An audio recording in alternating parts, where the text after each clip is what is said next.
এত আনএক্সপেক্টেড, এত আনএক্সপেক্টেড যে আমি ভাবতেই পারিনি। আমি কোনোদিন আমার কোনো রকম আমি কখনো কোনো অ্যাওয়ার্ডের জন্য আমি ভাবি না, চিন্তা করি না। কিন্তু এইটা এইটা আমার কোনোদিন আশা ছিল না। মানে আমি না কিরকম নাম হয়ে গেলাম। মানে আমার কোনো মানে অসাড় হয়ে যায় না, পদ্মশ্রী বা এইরকম কোনো অ্যাওয়ার্ড আমি কোনোদিনই আশা করিনি।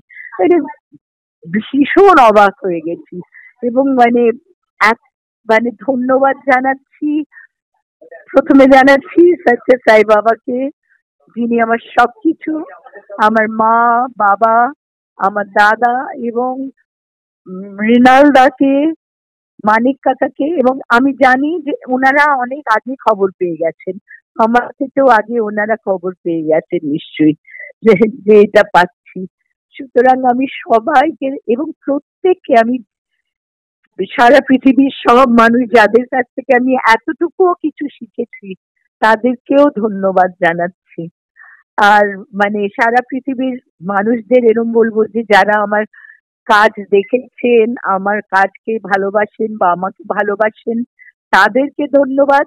যারা আমাকে ভালোবাসেন না, আমার কাজকে ভালোবাসেন না, তাদেরকেও ধন্যবাদ জানাচ্ছি, কারণ তাদের জন্য আমি কাজটাকে আরো ভালো করে করার চেষ্টা করব।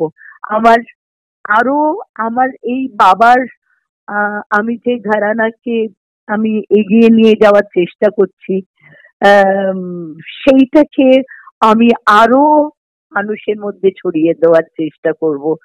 এবং মানে কি বলবো, আমি আহ, মানে আমাদের মানে কেন্দ্রীয় সরকারকে কিন্তু ধন্যবাদ জানাচ্ছি যে তারা আমাকে মনে করেছেন, আমাকে মনে রেখেছেন, সেটার জন্য ধন্যবাদ জানাচ্ছি।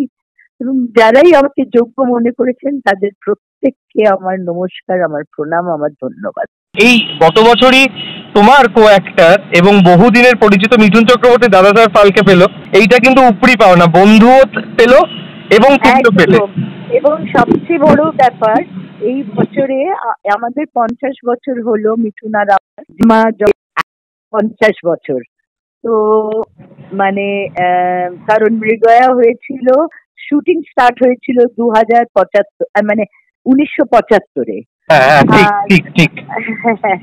তো এটা মিঠুন অ্যাওয়ার্ড পেলো, এটা মিঠুনেরও একটা গিফট পাওয়ার ছিল, আর আমিও অ্যাওয়ার্ড পেলাম, আমারও একটা গিফট পাওয়ার ছিল।